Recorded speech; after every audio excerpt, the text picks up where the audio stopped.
Monday morning here on Breakfast Central, and we start by saying Eid Mubarak to our viewers here in Nigeria and across the world. Thank you very much for joining us and starting the week with us. We have, of course, the next 2 hours to share with you the biggest conversations happening here in Nigeria and bits and pieces of other parts of the continent. We hope that you enjoyed. Remember, you could also be a part of the conversation sometime around the 8 o'clock hour. Share your thoughts with us on the stories making headlines across the newspapers this morning. And also join us via social media at News Central TV.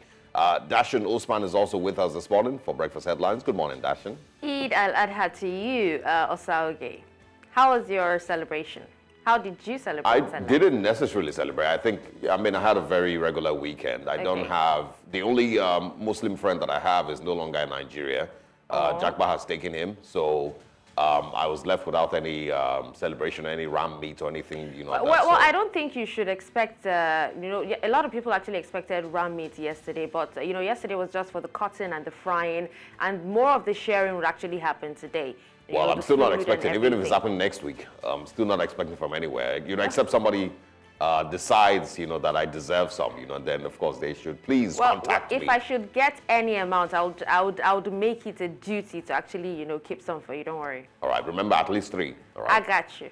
Four pieces will be fine. But there's also been, conversations across the weekend, about how expensive it is to get one ram to celebrate this season. It's really, really, really tough. And I heard many people complaining about, buying a ram for more than 400,000, 500,000 naira, which is very, very different from what it used to be. Well, it's crazy, when people talk about, how expensive things have actually become. And some rams actually went, as high as $1 million, depending on the size, it was as expensive as a cow. And, I'm not sure about this, but I think I read somewhere that some actually bought camels as well. I think I saw, there was a time I was going back home one evening and I saw like 2 people, moving around with a camel. I don't even know how it is, what's happening. I really cannot say. It's quite confusing. I don't have the details to that yet. Yeah. But, I think the government really needs to do something to alleviate the hardship. People are suffering. It's the holiday. So many people are not celebrating at all. Yeah. So many people are not happy. There's no money for food stuff. There's no money for, the ram itself. Very, very expensive. So something needs to be done. And I didn't see too many people doing giveaways this year. Yeah. The realities are a lot different, compared to last year or 2 years ago, or maybe even 5 years ago. The reality is a lot different. The cost of living is so high that you have to prioritize whether you really have enough money to celebrate this time. And if you don't, I think it's also fine, that will let people know that if you don't have enough money, it's okay to have a very, very quiet Eid Mubarak, and really don't stress yourself too much. I saw in the news also the Sultan advising the presidency and those in government to make things easier for people. The president is asking Nigerians to sacrifice, that Nigeria will grow with more sacrificing. I'm hoping he's referring to Kanayo, but, if the Nigerians can't sacrifice any further, at this point, the problem with that statement, as much as it might sound like, the thing that Nigerians should say or the Nigerian president should say, but the problem with that is, if you don't lead by example, nobody's going to take you seriously. And it's going to annoy people every time that they hear it because you're not leading by example. You're using 21 billion naira to build a house for the vice president, not even to build a house, to renovate a house for the vice president, even when they're good a house. Did you even hear that they're planning on buying aircrafts for the presidency as well? Yes, there is that also. Remember, there was also a yacht. Remember that National Assembly members were getting 160 million for cars.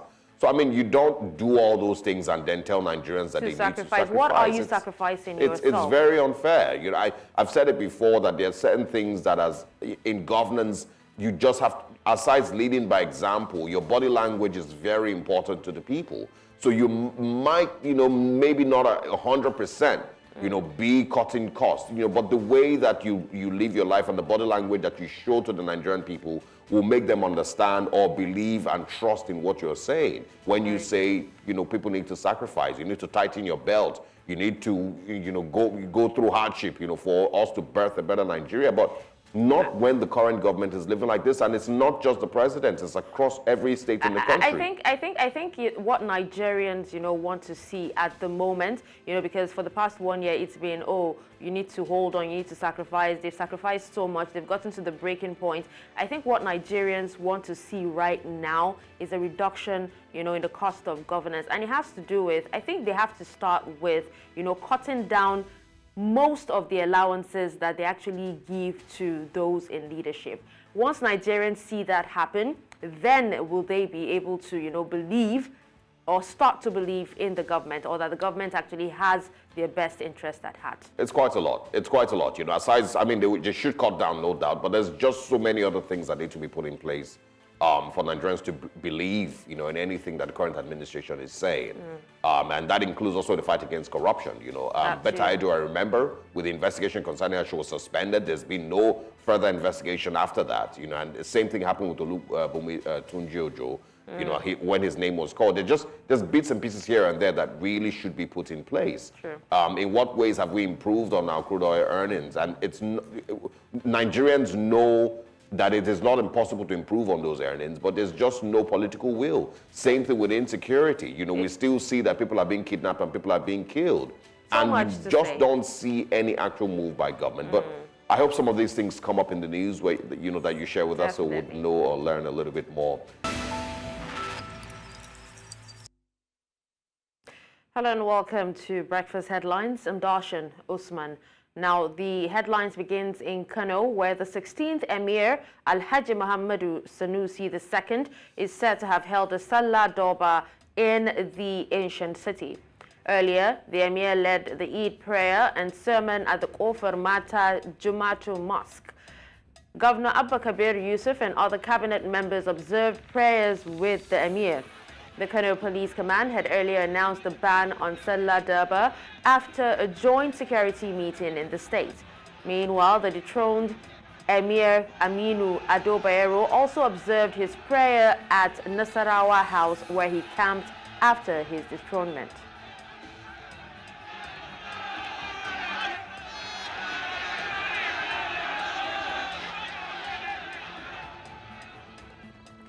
Medical experts have warned that the latest cholera outbreak may spread to many communities and states in the country during the Eid al-Kabir celebration if necessary measures were not taken quickly to limit the spread of the acute diarrhea infection.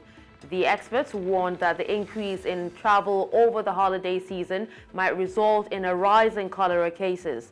Now, this comes as the Lagos state government confirmed 15 deaths from the infection. To security matters, the Nigeria Police Force says none of the protesters arrested during the October 2020 demonstration against police brutality and extrajudicial killings is still in detention. Now, Force spokesperson Muyiwa Adejobi made this known in a statement on Sunday. The police described as untrue claims by Sheikh Husani, a former lawmaker who represented Kaduna Central Senatorial District, that some of the youths detained for the hashtag #EndSARS protest are still in custody. Troops of Operation Royal Punch, while conducting clearance patrols, have killed 3 bandits along the Gona Rogo Eka axis of Kajuru local government area of Kaduna State. The state commissioner overseeing the Ministry of Internal Security and Home Affairs, Samuel Aruan, disclosed this in a statement on Sunday. Arwan said 2 AK-47 rifles, 4 AK-47 magazines, and 81 rounds of 7.62 millimeter ammunition were recovered after a fierce battle with the bandits.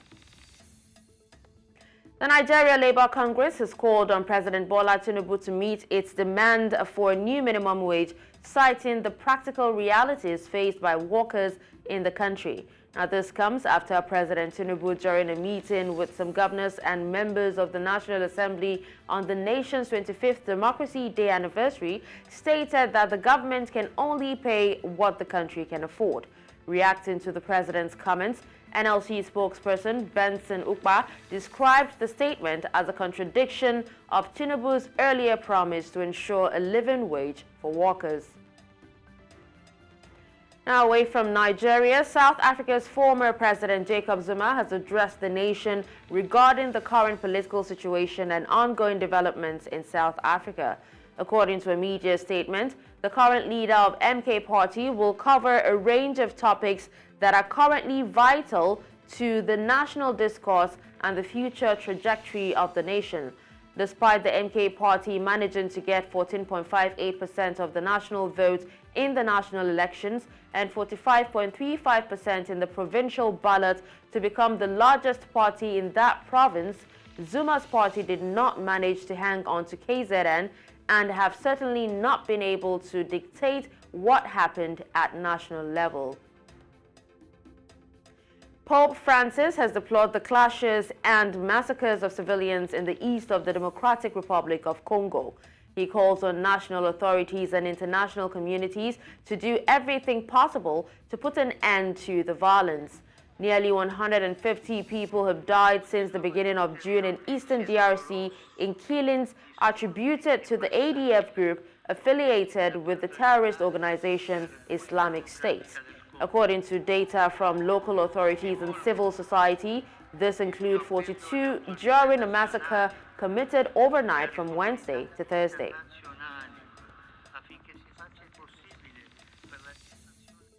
And that's all on Breakfast Headlines. Now it's back to Osa and Olive.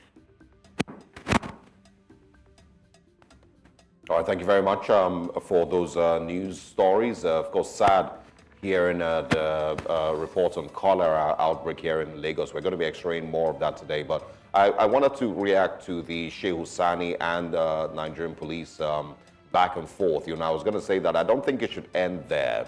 Sheikh Husani, of course, has said that there's still people in detention. The police, of course, responded and said there's nobody in detention. So I believe that it's now left for him to show proof. If he truly believes that there's people in detention, if he has their names and, he knows that they are still in detention since 2020, it would be nice that he keeps the fight on, and of course, brings those people or sets those people free if they truly are.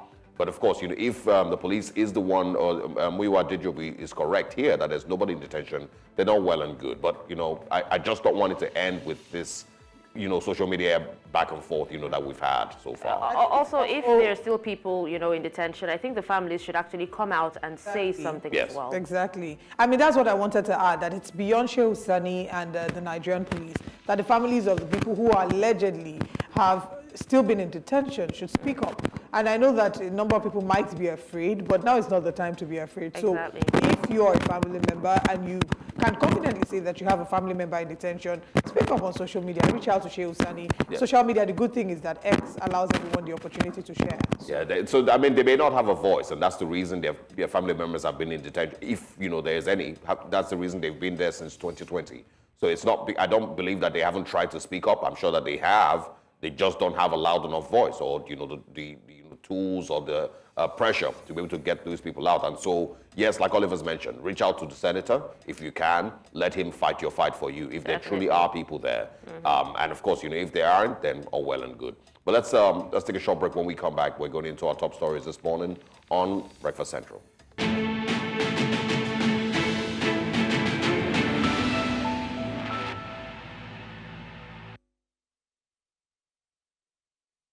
Welcome back to Breakfast Central. Now, the Vice President Kashim Shettima and the Borno State Acting Governor Dr. Umar Kadafur joined thousands of Muslims to mark Eid al-Adha in Maiduguri, the Borno State capital. Now, the religious rite was observed under a peaceful atmosphere across both urban and rural communities. News Central's Umar Kirawa completes the report. In the early morning hours, Muslim faithful across the globe converged to observe 2 rak'at prayers in commemoration of Eid al-Adha, meaning the feast of sacrifice. It is one of the age-old Islamic tradition to honor the willingness of Prophet Ibrahim to sacrifice his son Ismail as an act of obedience to God. It was a very huge free Sallah celebration, peacefully conducted. Here in Maiduguri, you can see. We are thanking Almighty Allah for that. People have come out in mass to perform their Eid prayers. Alhamdulillah, askara kamaro. Allah hu ya kawe soro. Allah main desa maya desa lama so Allah koldo. Gumna desa sama. Allah hu ya kawe ruye. Yanmu da kananan mu duka mu je mu hada kanmu mu yi sadaka mu yi walwalan mu ba hayaniya ba komai kuma ina kiran musulmai ga baki daya mu yi addu'a ga lafiya peace da kowaye manyan mu ba karami ba addini ba musulmi ba krista mu hada kuma muna cikin farin ciki da annashuwa da jin daɗi da ganin wannan rana na sallah a yau babbar sallah da muka shiga kuma an yayi lafiya an yi sallah lafiya an kare lafiya. We urge Nigerians to pray for the peace in the land and for prosperity, and this is the agricultural season. We hope and pray that we'll get a bumper harvest that will address some of the food security challenges we are facing. Beyond that, we want to emphasize on peace. We have to cultivate peace, we have to promote peace, because there can never be development without peace. The smiles on the face of the faithful reflect their resilience after experiencing years of untold hardships and insecurity. I also want to enjoin all Muslims to be peace-abiding, and they should use this moment as a point of reflection to visit each other and pray for each other and pray for this nation, because this is what we need at this point of time. I want to appreciate the Vice President also for visiting Maiduguri to, witness this Eid with the Sheikh of Borno and the people of Borno State. Following the prayers, Vice President Kashim Shettima and the state's acting governor, Dr. Umar Kadafur, alongside top government officials, engaged with residents sharing festive greetings. In Maiduguri for News Central, Umaru Kirawa. Thank you very much, Umaru Kirawa, for that report, and may their prayers be answered. Now, in an unfortunate development, still talking about the Sallah celebration, armed men suspected to be terrorists have killed 6 people and abducted many others in a Tudundoki village in Gwadabawa local government area of Sokoto State on Sunday. The public relations officer of the Sokoto Police Command, Ahmed Rufai, confirmed the attack. He stated that 6 bodies have been retrieved so far, but the police have yet to determine the number of abducted persons. Sokoto is one of the several states in the northwestern and central regions terrorized by heavily armed gangs who carry out mass abductions for ransom and engage in burning and looting homes. I mean, just really unfortunate update there. While many are celebrating, in these camps we're seeing gross mourning, because right now the update is we do not know how many people have been kidnapped. Yeah. We have a number of bodies that have been retrieved so far, and at the end of the day, then begs the question. Sokoto, for example, has been besieged by insecurity, by armed men for at least 15 years. And unfortunately, it's like, what is their ideology?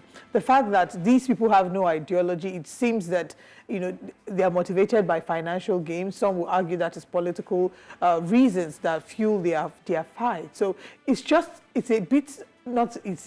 very unsettling that this is a conversation we keep having, and these people have no regard for religion. They have no regard for special celebrations of all days. I mean, to carry out an attack. We've seen them, this is not the first time. We've seen this happen even, we talked about on Mother's Day. When there are special celebrations, almost like every other day, there's a kidnapping, there's a looting, there's an abduction. But what gives me grave cause for concern is the fact that maybe some months back or some years back, this would make a big story. It's not making like big story on the headlines as it should. Not a lot of people are talking about it as it should, be spoken about, because again, the frequency with which this has happened has in a way desensitized Nigerians. It's almost like, oh, this is normal, it happens any other day. It's like, the whole nation has, developed some level of fatigue, to these stories. So it's not because it's not a terrible story, it's just that, it's one out of the last 500 that we've heard, so at this point, everyone has just, continued to, how many more demands do you need to make of the federal government to fix, security challenges? And as to what might be, the causes of these things, it's criminality. And the fact that criminality continues to run unchecked, to some extent in Nigeria. We moved away from having Boko Haram as the only terror organization in Nigeria to having, ISWAP, and then eventually having unknown gunmen, and then bandits, They are taking different names, shapes, and exactly. forms. And of course, I think I heard someone argue that it was because the federal government failed to properly tackle the Boko Haram scourge, they then renamed it bandits, so that you can then, imagine that maybe Boko Haram has reduced in its attacks and we just have now bandits here and there. But it's pretty much the same, acts. It's the same people. They're carrying out the same crimes. They're wiping out villages. They're kidnapping people in hundreds. They are killing and murdering people. Last week or 2 weeks ago, we heard about 50 people that were murdered in northern Nigeria, and we've moved on from that. In fact, that didn't even make, headlines across the country. It was just maybe one newspaper that carried it, and we eventually moved on. So there is still a major security challenge in the country, and, how much do we prioritize the lives of Nigerians in every single state in the country, in northern Nigeria? How much of a priority is security, with the current security chiefs in the country, and of course with Mr. President? They're still going to go ahead with their regular, daily activities. And it's whether they even know a way out is another conversation, but that's not for now. Not very. Not right, very we'll go on a very quick break. Where we come back, more conversations to happen this morning on Breakfast Central.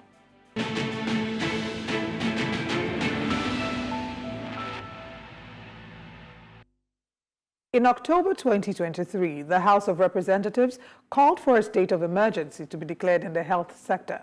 In November 2023, the Coordinating Minister for Health and Social Welfare, Mohammed Ali Pate, declared a state of emergency in the health sector at the 64th National Council on Health that was held in Ekiti State.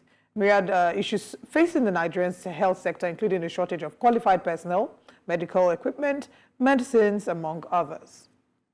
Now, in a recent development, the Nigerian Center for Disease Control and Prevention announced an outbreak of cholera across a few states in the country.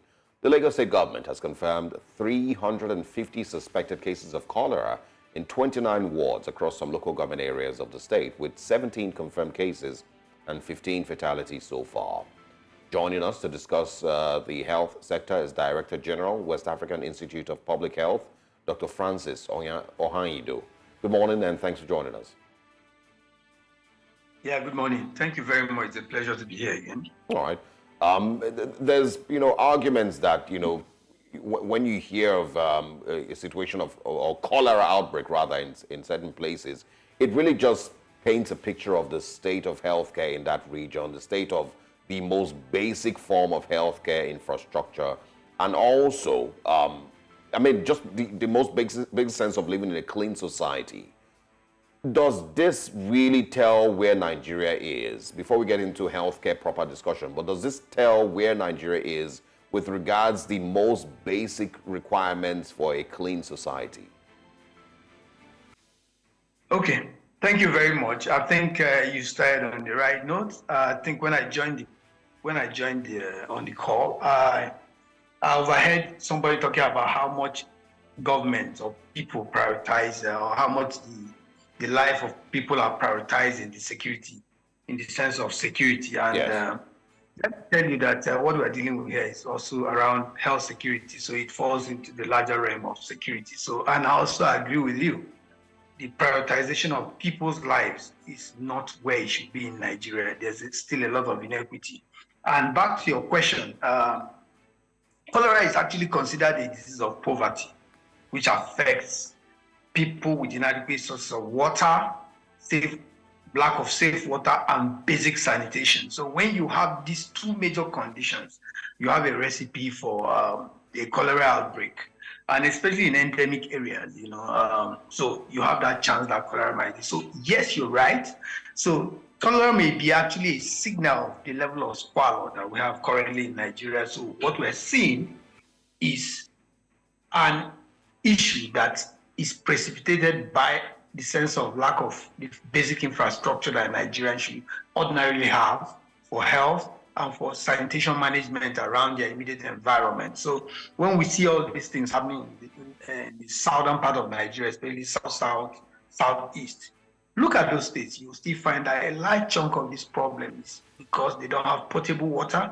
You still have a squalid environment, rapid urbanization in certain areas, because in those areas particularly you don't have conflict, unless you are talking about places like Zamfara and some parts of the northeast if you have cholera there. So, but in this case, it's more of rapid urbanization and inability of government to provide those basic infrastructure, especially water, potable water, for people to be able to, Nigerian household is the government on its own, so you don't even know where they get their water sources anymore. So some of them have, if they can afford it, have boreholes, and most others just basically look for people to or other sources of water, whether stream or anything. So it's true. It's actually a major problem for Nigeria. All right. If we look at, we've had several cholera outbreaks ever since the first outbreak in the 1970s. What would we say? Do we have any idea if there was any direct cause for the recent outbreak? And yes, you're right regarding the challenges that we have and how cholera reflects the state of our society. But do we have any pointer as to if there was a direct cause in this particular outbreak? Okay, so it's very difficult to attribute any direct cause to cholera in this setting now because there are two basic types of cholera, the 01 and 0139, and these two types have been moving around the world since 1961 from the Delta region of India, the Ganges River in India. But over time, it has become endemic in a lot of countries, especially in countries where you have squalid environment, and some of the low and middle income countries. So what you've had are three major drivers of this. One of them is like I mentioned, conflicts is one. Second driver is rapid urbanization and poor planning of cities. And then the third one is actually basically the issue of climate change. So these three elements have now begun to come together and to be able to haunt us in one form or the other. And in our own case in Nigeria, we already have cholera as an endemic thing. And there are people who also have it, they are carriers, or rather who have it but don't manifest it when it happens with them. So what we're seeing now is probably that there are active cases coming up. So we're now talking about like a sort of epidemic within a particular area for this season, and all that. So that's what happens. So if now it begins to spread within certain clusters like that, then you now start talking about an upsurge of cholera. But ordinarily, cholera is without because it's already an endemic condition in a lot of countries around the world. And like I said, major drivers are three, which are conflict. Second one is rapid unplanned urbanization, and the third one is climate change. And the more climate change factors afflict mankind, the face of climate change is really human health. So if we keep seeing all these changes, then we'll probably be seeing more cases of cholera, especially in low and middle income countries where poverty is right from poor infrastructure. Yeah, I agree with poverty infrastructure, poverty rather, is one of the major factors, and of course Nigeria still has very shocking figures with regards to open defecation and some of all of that. So as much as climate change is a factor, we, locally have major issues that need to be fixed, but let's quickly talk about, addressing the current challenge. How was it managed in the past, and how do you think in 2024, Lagos State in particular, and of course every other, place that may be affected, can quickly address this current, challenge and stop the spread? All right, so there are myriad of things that have to be done. Of course, one of them is, in fact, the surveillance mechanism. And we're already talking about emergency operating centers. After the Nigerian CDC is already actively working with states across most of the states affected, over 30 of them in one form or the other. They're already showing signals of that. And then the issue is that the major ones are basically to be able to ensure that this surveillance granulates to the population level, social mobilization, and then for those who are already at risk, identifying rapidly what cases are there and then treating them, and which includes things like basically oral rehydration solution, because cholera in itself is easily treatable. I need to emphasize that it's easily treatable. The problem is the window for treatment, and that's because the person gets rapidly dehydrated, and that's the main killer in cholera. So annually, we have over somewhere in the region of almost 40 million cases globally. And out of these cases, you have about 140,000, somewhere between 20 and 140,000, that of these cases die. So it's significant. It's a significant killer. So that window management that is very key. And there's also, in fact, there's also oral forms of cholera viral vaccine, which can be given. So basically, these are the main issues: making sure that the surveillance systems are good to quickly detect early and be able to contain it, and then for treatment for those who already have it. And usually, what you do with diagnostics is basically most of them at clinical level. You can tell by index of suspicion cases of cholera, and then of course you can also do culture of these two and see the organism, and then for confirmation really usually we'll do some form, for confirmation is either culture or form of what you call a genetic system, marker system, which is the polymerase chain reaction. Okay. And then the other thing, beyond clinical, you can also diagnose with you can also do rapid diagnostic tests, which are easily available in our immediate environment like that. So these are the main things. Yes, sorry. I wanted you to quickly talk to us about how we can, I mean, first of all, do you think that this is more aggressive than the different cholera outbreaks that we've had? Because there have been reports of people dying in 24 hours. Also, how would you say that we should be able to, what are the things that Nigerians need to know to be able to ensure that they manage this outbreak and, come out of it alive as much as they can?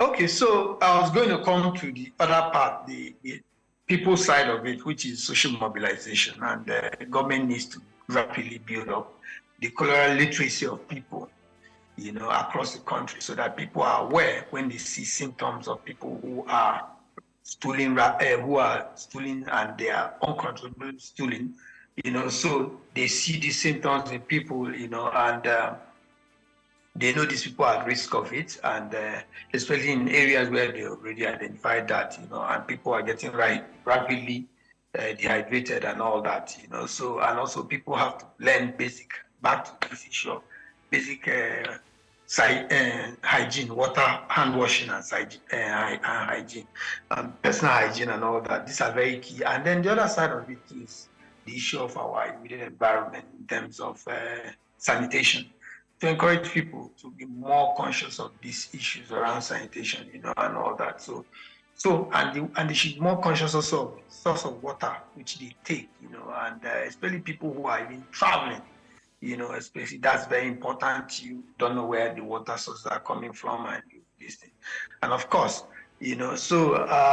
so these are very important that people should be aware, some form of these things. So, but it is no more aggressive than previous one. There's no evidence that the current one, the severity is more than previous ones.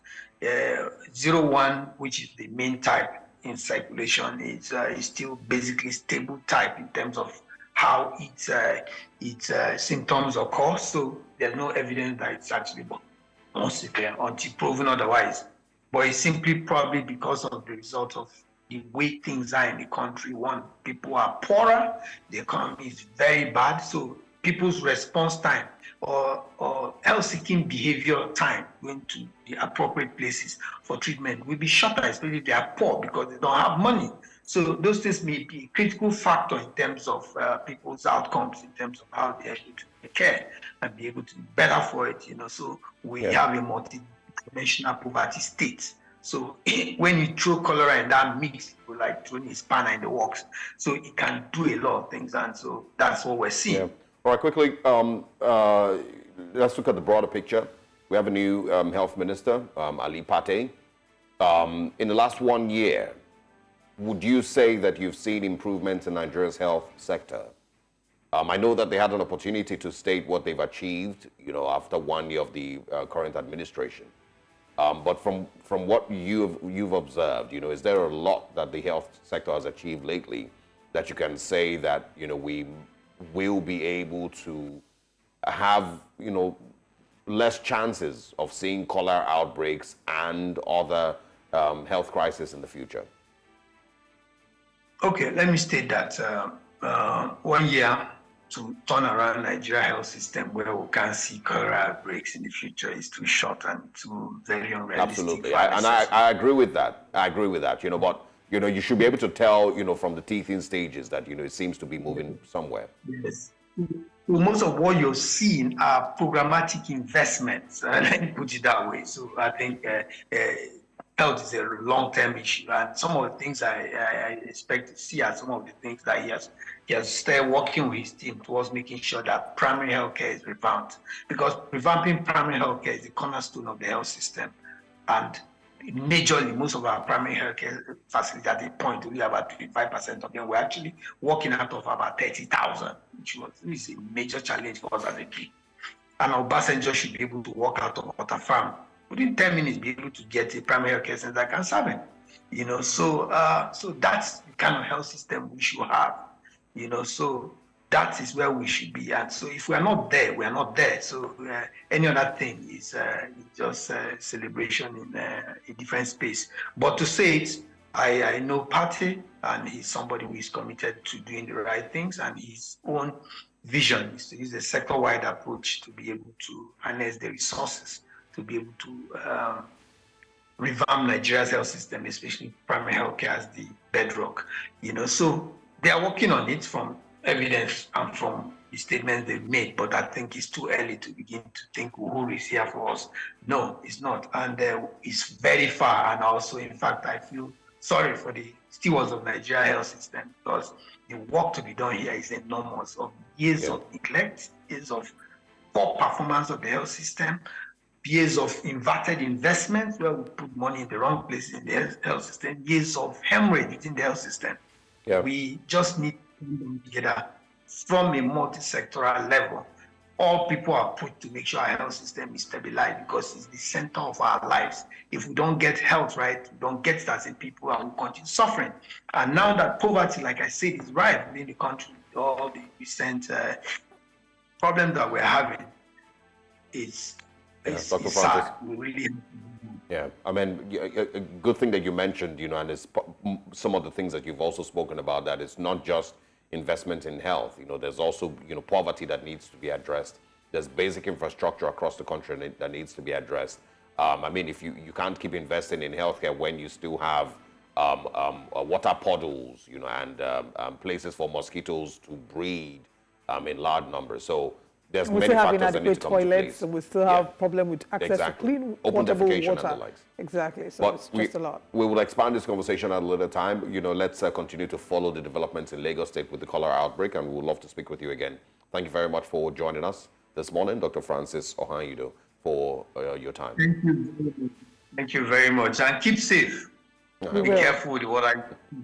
Thank you very much. Thanks a lot. All right. We'll come back to talk more about how we are keeping safe before we wrap up the show. But yes, everyone needs to keep safe in these times.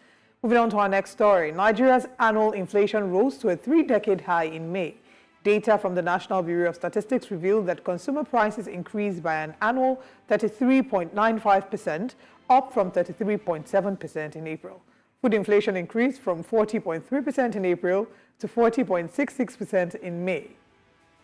Inflation was also fueled by the Naira's rapid decline against the US dollar since June of last year. Now, in recent years, food prices have risen across Nigeria as farmers abandon their farms due to insecurity in many farming states, such as Benue, Plateau, Kaduna State. The situation deteriorated last year after President Bola Tinubu's administration removed subsidies on petrol, amongst other things.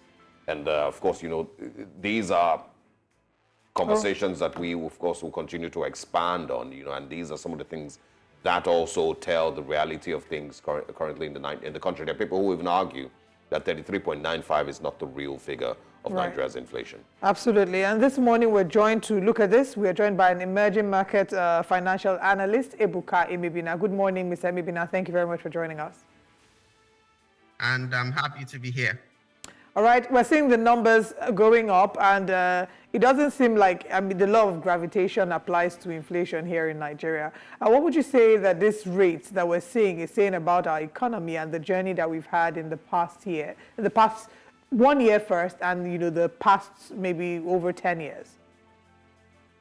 Yes, so again, the numbers we see now are a reflection of the state of infrastructure, a reflection of the living standards of the people, and also a reflection of the most importantly, a reflection of the macroeconomic choices that have been made over years. Now, in terms of whether we hope to see a continued increase or decrease is dependent on how you look at the statistics.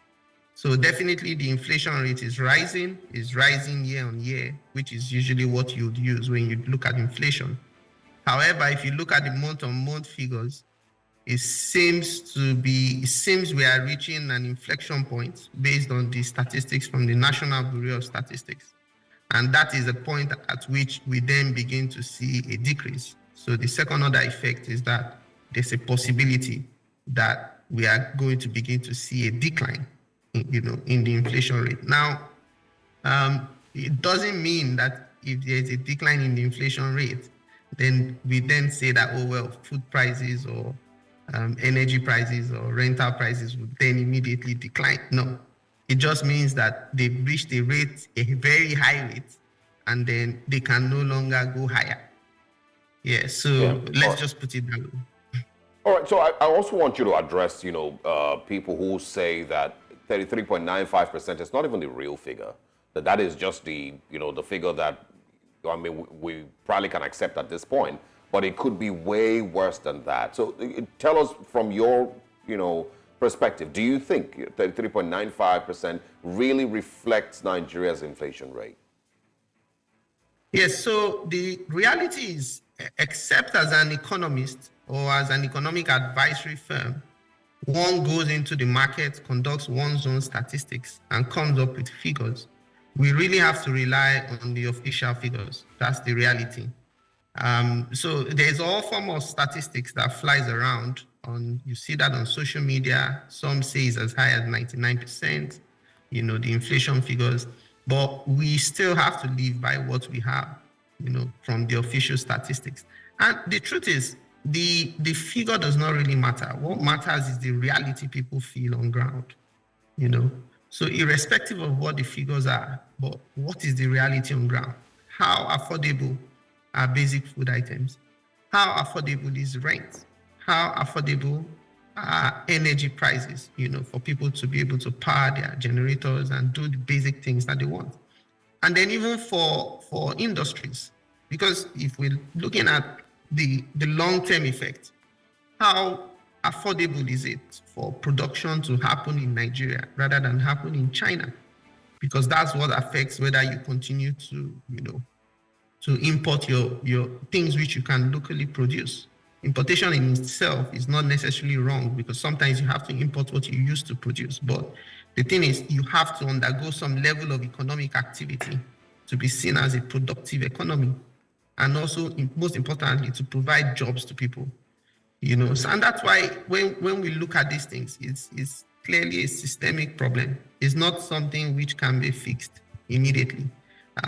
We're looking at minimum a 3 to 5 year window to get out of the worst economic crisis that we've had in decades. Sorry, can I ask that you clarify that? You've said it will take, did you say a 5 year window? At least a 3 to 5 year window. Okay, so does this then mean that we should expect that in the next 3 to 5 years, what we are currently experiencing in terms of the effects of the inflation and the prices on, the effect on the prices of goods and services will be a reality for the next 3 to 5 years? Yes, so what that means is, you work with standards which you've set. The Nigerian Central Bank has an inflation target of 10%. Usually, in the past, we would have an inflation rate of 16-17%, and we struggle to bring it down to a single digit of somewhere 9%. But now we're having 3 times that number. So what we are saying is that to get back to where we want to be, or where we intend to be, or even where we were in the past, is a very difficult task. And, you look at pressures on the wage side. Nigeria's minimum wage is in the range of $20, and that can barely do anything. And so when you look at the pressure from workers for even higher wages, and the impact that could further have on the inflation rate, government spending is not on the decline either. The annual budgetary figures continue to increase. financed through additional borrowing, and so the effect of all of that on the economy is clearly a further reintroduction of money, increase in money supply, which then fuels a continued increase in debt, fuels potentially inflation, and then you have a higher increase in the benchmark rates from the central bank, the monetary authorities, which will further fuel, inflation. And so it's a spiral. It continues that way.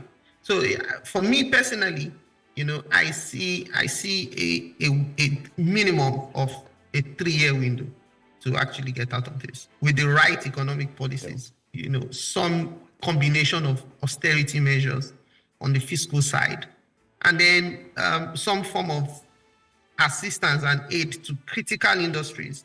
And all of this has to be, you have to take away the manipulative element of that and make sure that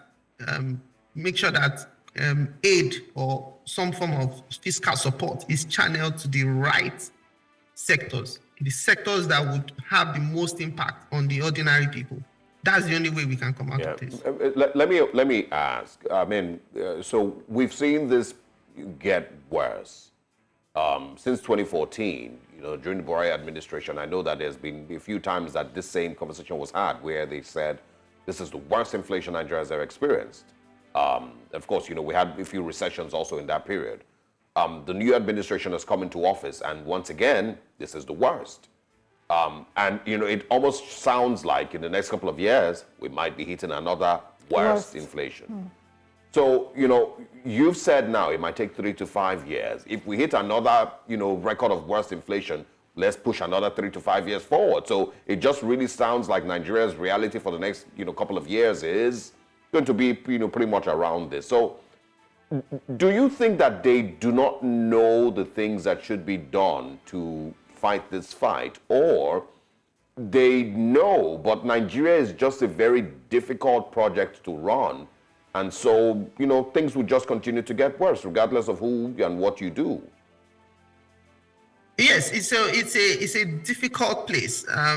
You have macroeconomic policy decisions that need to be made. Some of those decisions are difficult decisions. We've seen them. We've seen a move towards more market-oriented policies.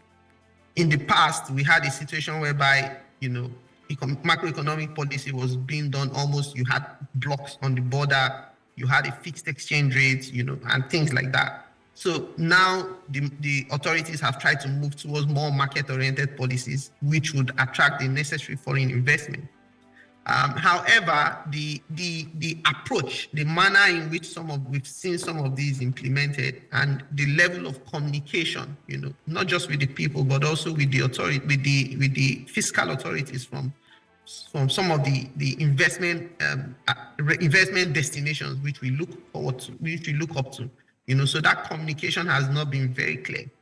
And some of all this, has impacted the way the country ought to have benefited from the policies which have been implemented. So I feel like we've moved towards more market-oriented policies, but the choice of the level of communication, the method, has been the problem. We've seen partial removal of fuel subsidies. We understand that they are back. We don't know the level at which they are back. There's been no clear communication on that. So we just have to assume that maybe they are back or they are not back, or they are back to a little or high extent. We don't know. And so these are some of the challenges that we're talking about. There has to be full disclosure. I talked about channeling fiscal aid to the right sectors, priority sectors. People need to be able to feed in order to work. People need to be able to get to work. And so you have to channel your subsidies to those places where it has the most effect. And we are not seeing that. Again, with respect to the currency, which is something which we've always talked about, a lot of things are anchored on that. And so you have to look for a way whereby you stimulate local production. And so you still channel your subsidies to those places, where you have the most effect on people. So those are absolutely important things. In terms of whether we were going to continue to see a decline, over time. The government has set a target that they want Nigeria to be $1 trillion economy within the next decade. However, in reality, the forecast that by the end of this year, Nigeria would drop from the first largest GDP economy in Africa to the fourth largest. Yeah, I mean, I think that is already, something that maybe has already happened, or, it's already certain that, it's in progress. But unfortunately, we're out of time. Thank you very much, Ebuka Emebina, for joining us. Sadly, you had very negative stories to share with us, talking about 3 to 5 year window before we might be getting a break from the current inflation. It's not very exciting to hear that, but thanks for sharing with us, and we'll be speaking with you again soon. Okay, thank you very much. Have a wonderful day, and thanks for having me. You too. All right. Welcome back to Breakfast Central. If you're just joining us, it's time to look at the big stories making the headlines today on the papers. We'll be analyzing this with public affairs analyst Deyemi Saka. Good morning, happy holidays. Good morning. Well, you're working. Well, no peace for the wicked, but I'm not a wicked person. Anyway, that being said, we're opening the phone lines for you to call. If you'd like to react to any of the stories that we're taking this morning, the numbers to call are on your TV screen. Please remember to turn down the volume of your TV set before you call. And let's start with our first paper this morning, which is the Punch newspaper. On the front page of the Punch, Sallah celebration makes the big headline. Tinubu, Buhari, Sultan can prefer solutions to hardship. President urges citizens to share with one another. Buhari seeks return to farm. Okay. 2 falling trucks worsen gridlock on Lagos-Ibadan Expressway. Cholera, Lagos opens emergency center. UNICEF urges water provision. Police probe death of US-based businessman in Lagos hotel. 17 billion naira debt. GT Bank drags 60 bank chiefs to court. Food inflation soars by 61% in 1 year, according to NBS. Minimum wage. Federal government pushes 62,000 naira pay despite Labour's opposition. And final story, crude supply, modular refineries back Dangote, seek Tinubu's intervention. That's all on the Punch. Let's move to the Vanguard. Vanguard newspapers this morning, it says foreign portfolio investors in massive return to Nigeria as market share rises to 28-month high. Also shares up external reserves. Analysts attribute development to CBN's hawkish monetary policy. Ooh. Eid al-Kabir, Tinubu, Shatima, Buhari, governors, Khan and others preach peace and sacrifice once again. Pandef to Tinubu, removal of RSA is provocative.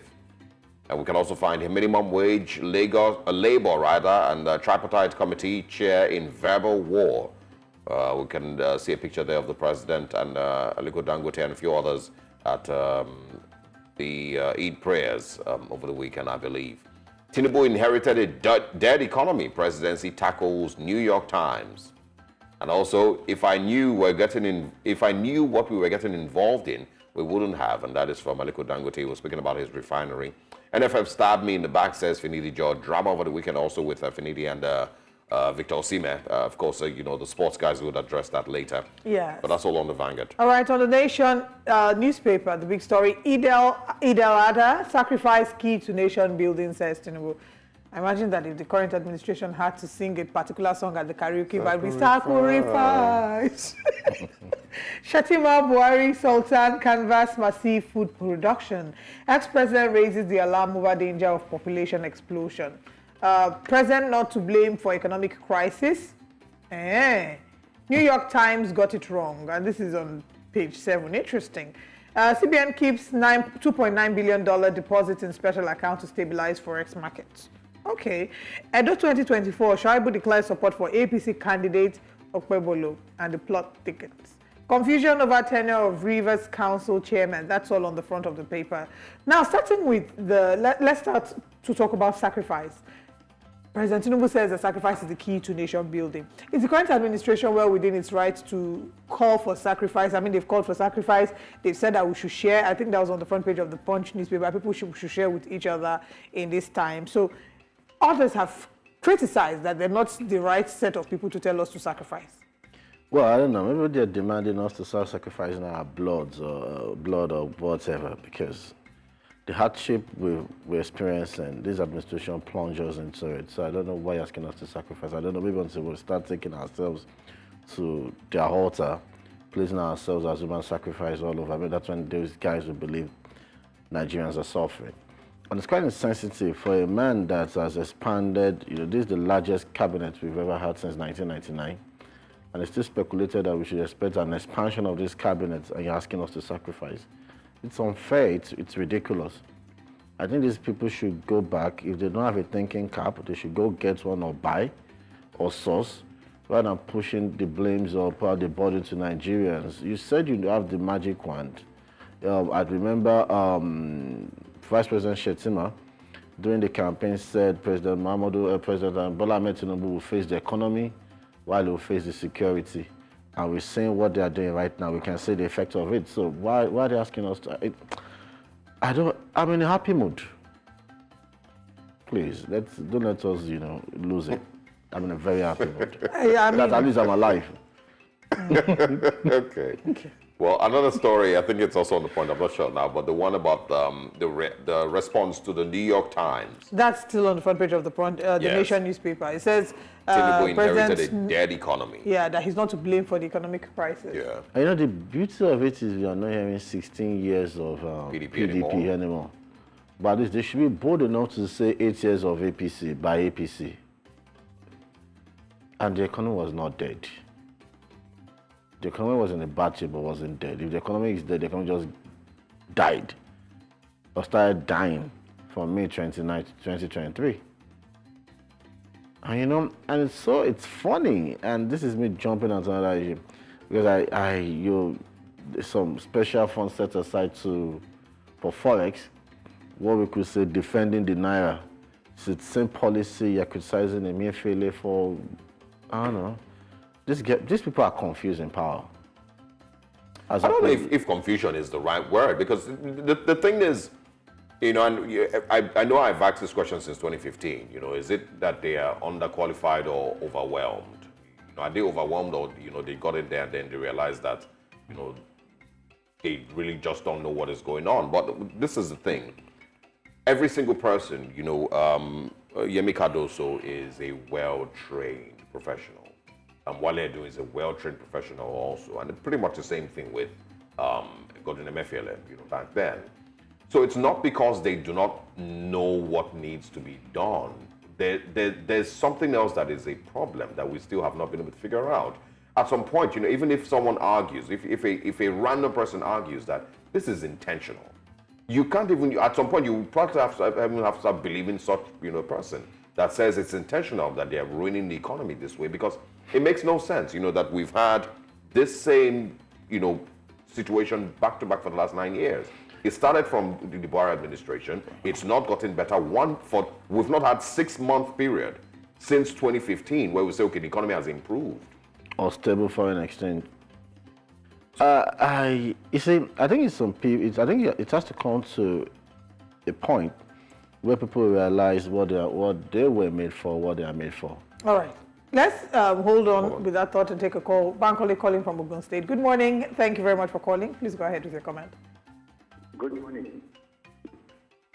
I want to comment on the issue of sacrifice that our president is calling for.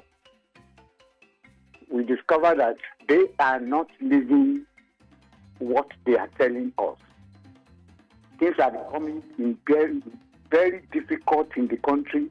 They are living in affluence, and they have the gut to be showing it to the masses, and they are telling us that we should continue to give sacrifice to do.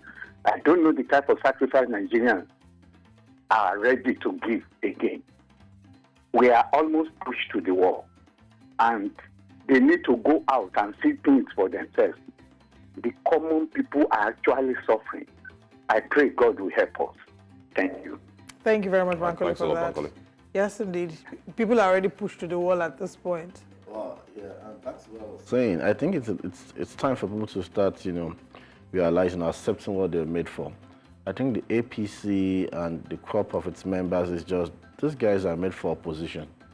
I think that's the service they're meant to render to this country. Good opposition, keep the government in place, on its toes. Not for them to be in office, because since they got into office, it's been disastrous. Another question that I ask, however, is a number of the times they would criticize the fact, or they would link the current administration, the current woes that we experience as a country, to policies being made, policies starting from the ending of fuel subsidy. And this is something that all the main contenders said they were going to do when they got into office. So could we have really avoided the current reality that we have? Before you answer that, let's take this call from David. Good morning, David. Thanks for calling. Please go ahead. All right, it doesn't seem David is there. So, do you think that we could have had any other different reality? When President Goodluck Jonathan removed subsidy, and I was with a former commander-in-chief, we sat down, and some people trying to, sound, sympathetic or trying to sound, okay? Apologies, please. David, can you hear us? I'm talking now. All right, please go ahead. Good morning, yes. I said, yes, everybody is suffering. We agree. But the issue is this. Who is not actually suffering? Even the president himself is very much concerned. What we are saying is people should be patient.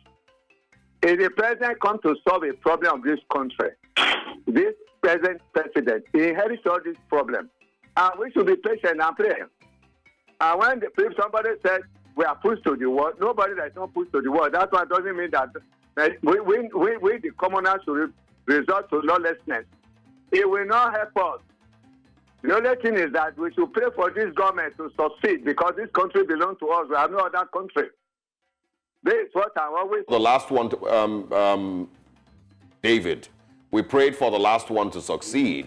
We've been praying. We prayed for, Goodluck Jonathan. We prayed for your previous government, to succeed. It's not led us anywhere. So what do you mean by pray for this government to succeed?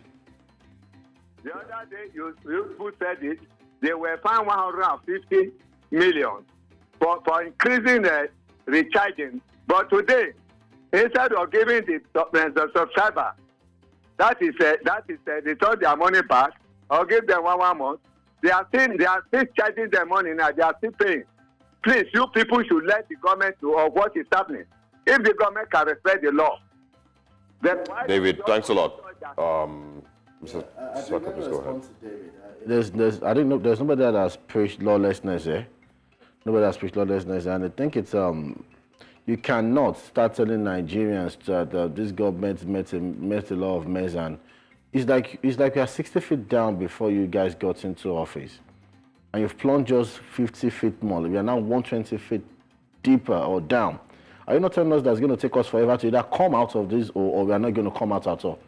So who is responsible for digging us deeper? Is it because we're in a, I don't want to borrow Donald Trump's word, in a hole, and somebody gets there in a bid to rescue? Because if you met a bad situation on ground, the sign that you are walking, it shouldn't even be a speedy recovery, but we should see a gradual recovery and a repair of the economy and a reflection of it on our lives. But not that the recovery you're giving us is more hardship. That's not recovery. You are just inflicting more pains, and we probably will not recover. And that's the truth. Okay. I want us to, move into some other things this morning. I think I saw something on the Punch before we bring in Stephen. Crude supply, modular refineries back Dangote 6 Tinubu's intervention. We'll have you quickly speak on that, and how we can manage the modular refinery aspect of crude production. Good morning, Stephen. Stephen, good morning. Can you hear us? Good morning. Good morning. Morning. Welcome. Go ahead. Yes, morning. All right, go ahead. We can hear you. Yes, good morning. In respect to your discussion this morning, the young man said we should pray. Like you said, for how long do we keep praying in Nigeria? I believe any government or president, before he comes into government, he must have known what was wrong and what was on ground. When they were campaigning, they never told us that we should pray. They make us to understand that those problems we had before previous government will be resolved. At least there should be some certain improvement in what they do.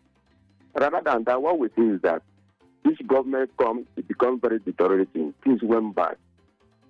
If Buhari was not doing what it's supposed to do. And he came in place and he said, why will it come and aggravate the situation on them already? Like we are just here spoke.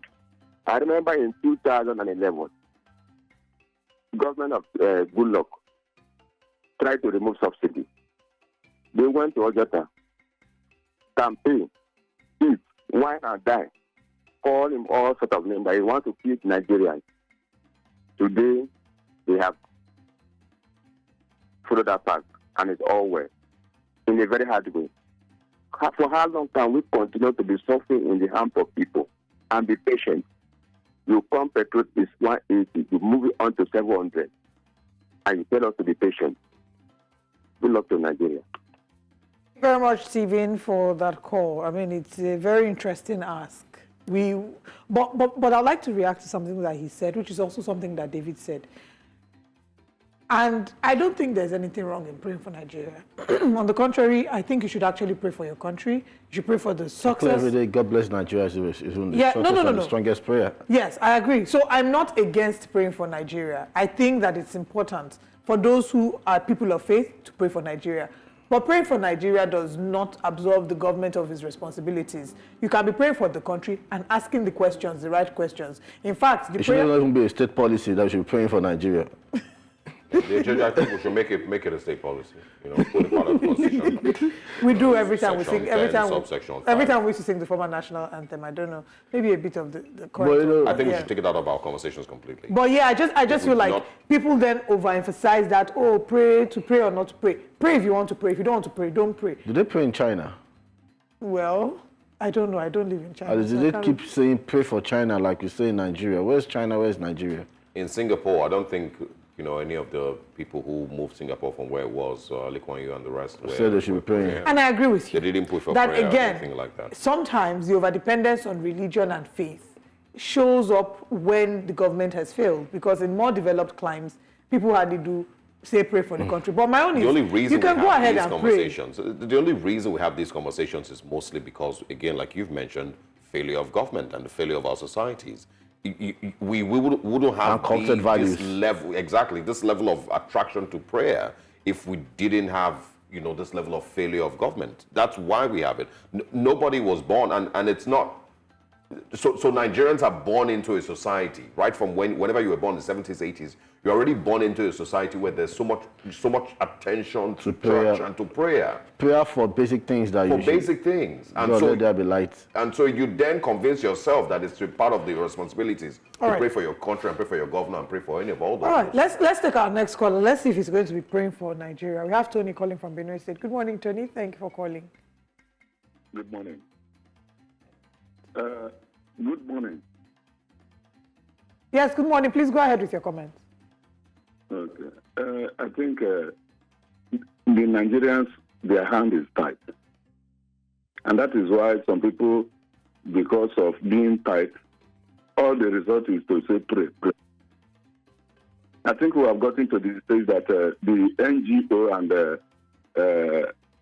those people, they have to organize Nigeria on the way forward. And I think the way forward is that we must think on how our electoral system will be getting right. Because all these things started from not having a good election. Let me tell you, I've been with some politicians. When radio program or TV program is going on like this and is against them, they will be laughing and say they are making noise. Honestly.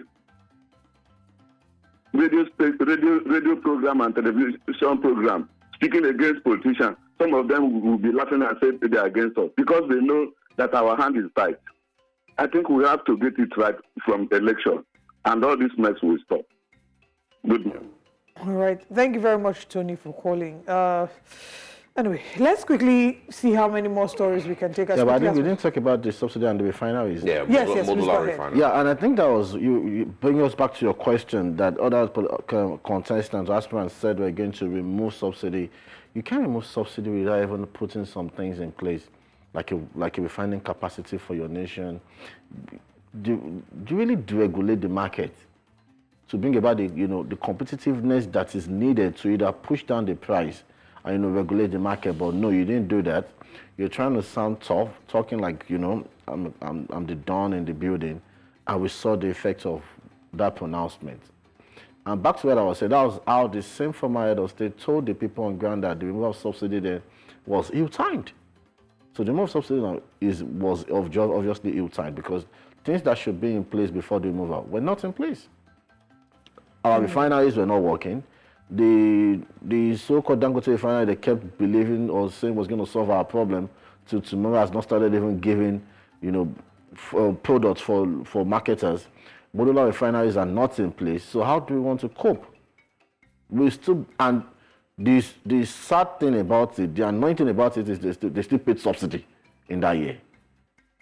Because you cannot tell me because of the difference or the differential in the exchange rate, it makes sense for you to be buying a liter of PMS at 600 something. It doesn't make sense. It doesn't add up. Because it was that removal that jacked up the exchange rate, and the exchange rate kept going higher. So naturally, the price of at the market end of it, it should be higher. All right. So trying to find a way to put it around 500, 600 there was a sort of subsidy. Okay, let's sort of try or attempt to end the show on a good or sweet note. On the front page of the Vanguard, foreign portfolio investors in massive return to Nigeria. We're seeing here as market share rises up to 28-month high, shores up external reserves, analysts attribute development to CBN's hawkish monetary policies. This is something you're excited about. So, I'm looking into the details of the story, and we're seeing that FPIs as fresh inflows amounting to 120.8 billion naira came into the market in April 2024, recording a fourth consecutive month-on-month rise this year. So the market that got increased by 25% from what? Who plunged it that low? And to what level is it now? Well, I don't think it's more of percent here. They're saying at least it's risen to a 28-month high. 28 month high. Okay, yeah. How low was it? And who took it that low? And the highness now, or the height it has attained, at what level is it? And when people drop news like 180 something billion, is it dollars or naira? So in 2023, April 2023, FPIs had dropped to as low as 4% as at last year. So they've seen significant increase. But this was, of course, before resuming an uptrend following some policy pronouncements, including unification of exchange rate, fuel subsidy removal, which analysts believe had injected confidence in the foreign investors. And investors are still leaving. If you look at the size of the investors coming in to the size of the investors leaving, is this something to clap about? I don't think so. So as much as we want to end the program on a high note, I think we're still using this low time. Well, CBN's monetary policy, their rates, the monetary policy. So if you want to praise the CBN for its monetary policy, let me see the exchange rate falling as low as 600 naira to a dollar and 750 naira to a pound. Let's start from there. They will say, okay, fine, there's a recovery in place. But it's still around, what's the exchange rate? That's wishful thinking. You now say there's monetary that feels more like wishful thinking at this point. No, but with the CBN monetary policy, nothing has changed. Well, anyway, dear Ms. Aka, it's always good to have you. Thank you very much for joining us this morning. Yeah, thank you, the lady in red.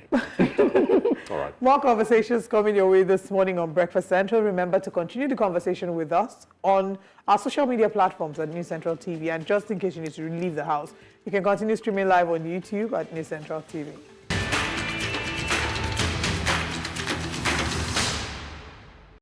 Well, it is no longer news about the 35 lawmakers from the Nigerian House of Representatives announcing certain constitutional draft bills that they were proposing to reform Nigeria.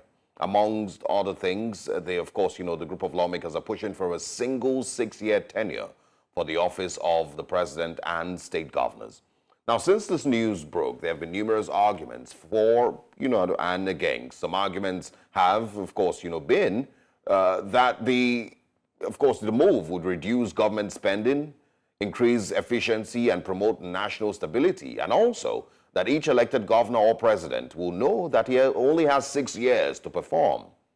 Now, while, of course, others argue that presidents and governors given a 6-year tenure might feel less accountable to the electorate, leading to increased corruption and mismanagement, because they will simply prioritize personal interest rather, and continue to enrich themselves in those 6 years.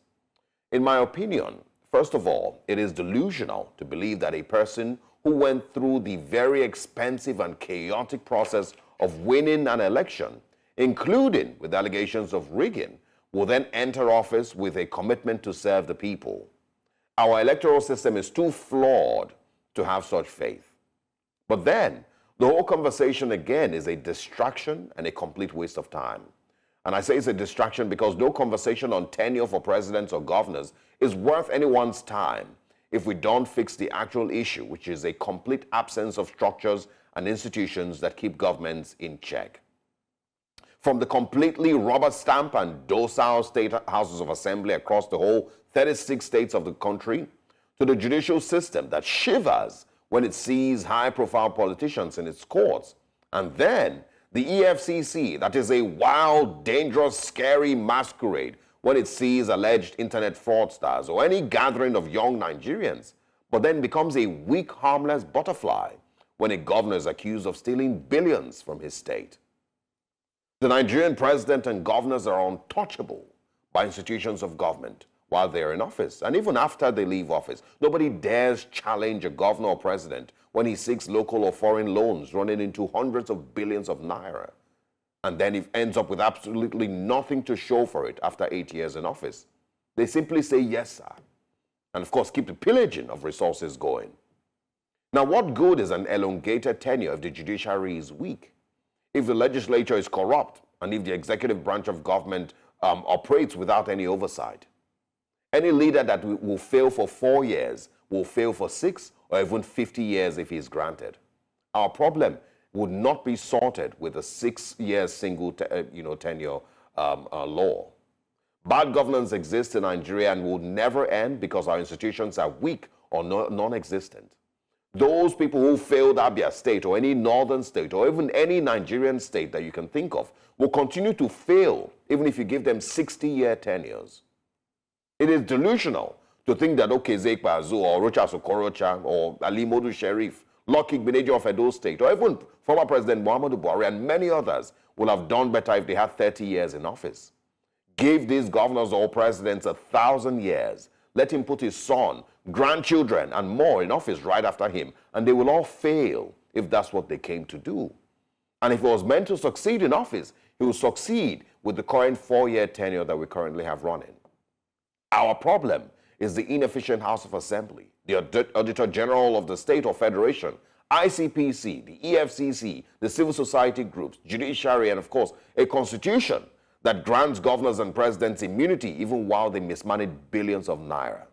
And if we do not strive to fix these institutions, then we are simply wasting saliva and debating issues of zero relevance to Nigeria's success on every level.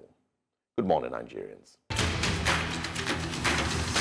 Thank you very much, Osage, for that very deep, intellectual, and thought-provoking monologue. Now, let's move away from Nigeria to South Africa.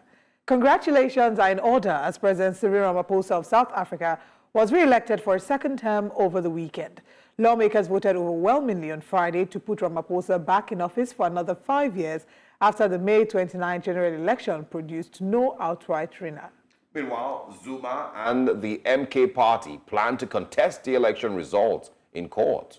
And some people who don't know politics just take phrases and things.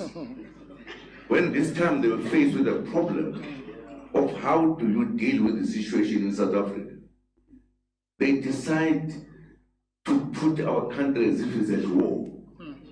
We now need to be together so that we can have. We will therefore, at the right time, call on our people to demonstrate their dissatisfaction against all these injustices peacefully, in the streets, in the courts, and even in Parliament until our grievances have been addressed.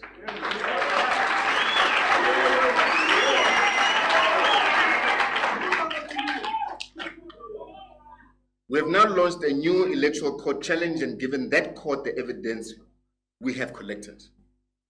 We shall also participate in the case lodged by the ATM in the electoral court.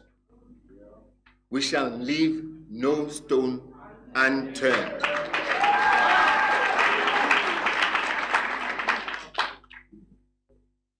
Regarding the current political situation, we need to educate our people that there is no government. We need to educate our people that there is no government of national unity in South Africa. And joining us now is the director of the Center of Security, Peace and Conflict Resolution at the Nelson Mandela University in Sekilelo Breakfast. Good morning. Thanks for joining us. Thank you very much for having me, sir. All right. There have been mixed reactions since the elections and, of course, you know, the decision to form a coalition party and all those other developments that have happened since then. But, you know, talk to us about the decision to go to court or to challenge the election results by Jacob Zuma and his party. Well, I mean, in the build-up to the elections, Umkhonto weSizwe, after it broke out of the ANC, they predicted that it was going to get 2/3 of a majority, but things did not go according to plan. And they think that they were cheated on. For instance, in a KZN, which is KwaZulu-Natal, that's their strongest base. They got 45%. They believe that they should have gotten 58%. So because of the popularity of Jacob Zuma, they think that there is no way they can be in number 3 in terms of the line-up of the prominent political parties, which is the ANC, the DA, and also themselves, Umkhonto weSizwe. So they've tried. Last week on Friday, there was a meeting, as you know, of the National Assembly that elected the president of the country. But as a precursor of that, they instituted an application trying to put that meeting on hold. But then they fell short because that application was struck off the roll. If you had listened to that press conference of Jacob Zuma yesterday, you would have heard that they want to institute another application to the International Court of Justice because they think that the judicial system in South Africa has let them down or it is biased. All right. Since you've made reference to the press conference with Jacob Zuma yesterday, when we were listening to it, we did see where the spokesperson for the MK party was saying that we need to educate our people on the fact that there is no national unity. And, you know, that's something that the current president, Cyril Ramaphosa, has pushed for. He said there's no coalition government, that it's a government of national unity. How do you see this playing out? How do you see, first of all, talk to us about the need for a strong opposition. The EFF has been a strong opposition for years before the MK, you know, came on the scene. So talk to us about the need for strong opposition in South Africa's politics or democracy, and how much influence the opposition wields in South Africa.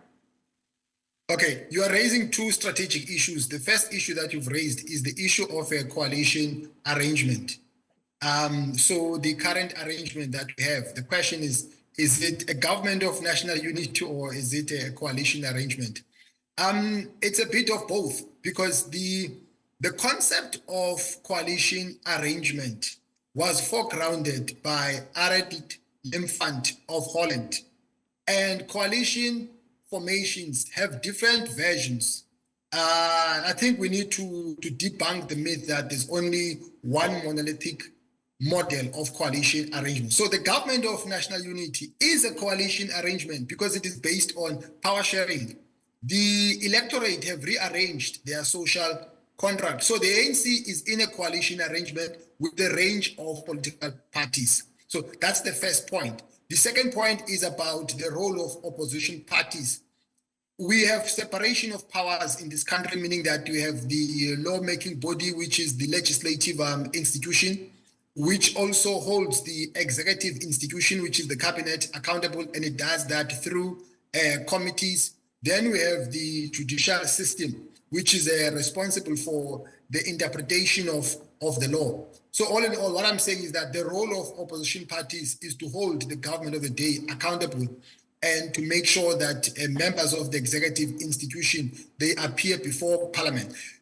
You must also remember that one of the issues that was raised by the Zondo Commission was the failure of parliament in the past to hold the executive institution. That's why, for instance, under the circumstances of the administration of Zuma, corruption flourished because the ANC at that time had a majority and it was able to bulldoze processes of the legislative institution. So, Breakfast, if you say that is a mix of both, that is a mix of a coalition government as well as national unity, how does this play out? Yes, for the first time, we're seeing that DA, IFP, and the ANC all voted an ANC president for the first time. But if you say that this is a mix of both, do you foresee that there might be challenges, not with, of course, the election of the president, but with governance going forward? Because some analysts would argue that the real problem starts from, what governance will look like, because he would always have to consult with all the other parties and they all have to be on board. So there are two things that give rise to coalition formations. The first one is lack of majoritarianism.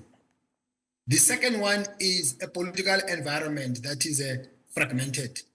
So when it comes to politics of accommodation, which is coalition formations, there are strong points and weaknesses. One of the strong points of coalition formations is that no political party is able to do as it pleases, meaning that no political party can impose its hegemony on all and sundry.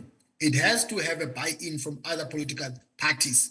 But before I move to the next point, consulting with other political parties is a good thing because it deepens democracy. Also, it takes into account the views of other political parties.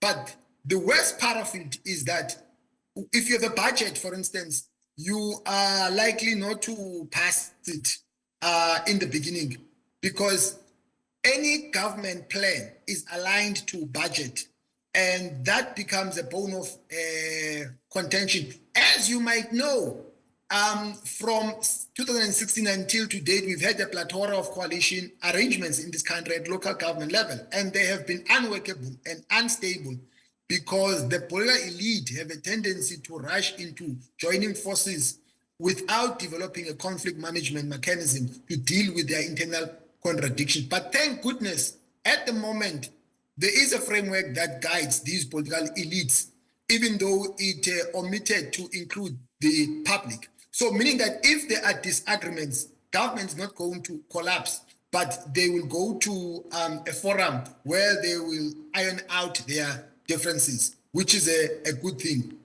Yeah. All right. Two things I want to ask, just for clarity, because I think I may have missed it. How relevant is the MK with the coalition government or the government of national unity? Must they be involved? Yeah. That's one. And then two, former President Jacob Zuma saying that the ANC must be treated as the problem and not as part of the solution. So rather, they should be treated as part of the problems, not, as a solution. Does anybody see that as hypocritical, since he was with the ANC? Yes, Msholozi, which is Zuma, is applying double standards because he was a president of the ANC. And remember, there was a faction that sympathized with Thabo Mbeki after he was recalled as the president of the country, that broke away and established a political party called COPE, which is the Congress of the People. Jacob Zuma took a swipe at them and questioned why they jumped ship. He attacked them for leaving the ANC, but now when it suits him, he's attacking the ANC. So you can see their double standards. Now, he's very popular, unfortunately, and he is the embodiment of Umkhonto weSizwe. That's why before the elections, they wanted to make sure that he becomes an image of the party and appears on the ballot paper. And that happened. That's why they got a lot of votes. So they do pose a serious threat to this current arrangement, which is this coalition. And Jacob Zuma is loved by people. He's a very down-to-earth person. I mean, it has happened also even in other post-colonial states, maybe even in Nigeria, whereby leaders use their personalities to hold on to power a bit longer.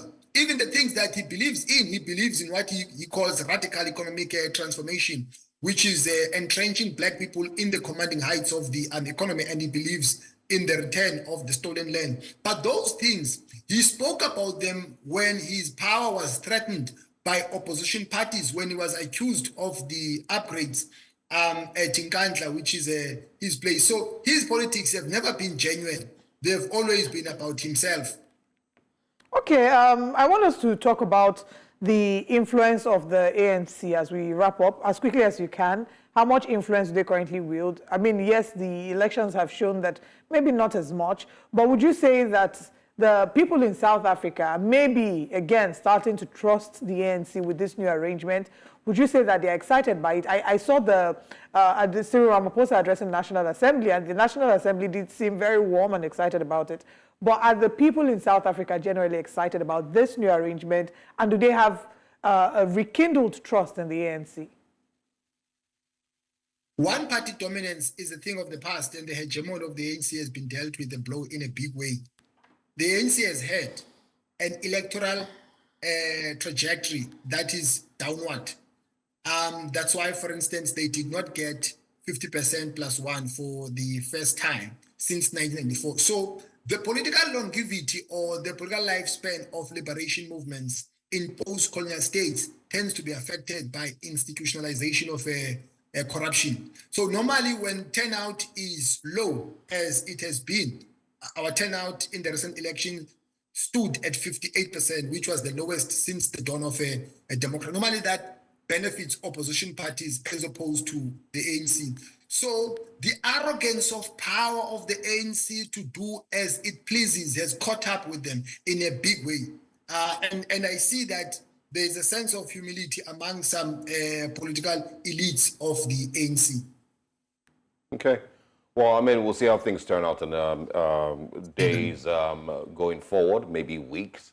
And of course, we wish South Africa the very best, because these decisions basically would tell what direction the country goes. I know that President Ramaphosa has a lot of decisions to make with regards to his international policies also and his alignment. And I don't know how South Africans are also leaning or feeling about what has happened in the last couple of months. But thank you very much, Breakfast and C. Kilelo, for joining us, and we'll look forward to speaking with you again.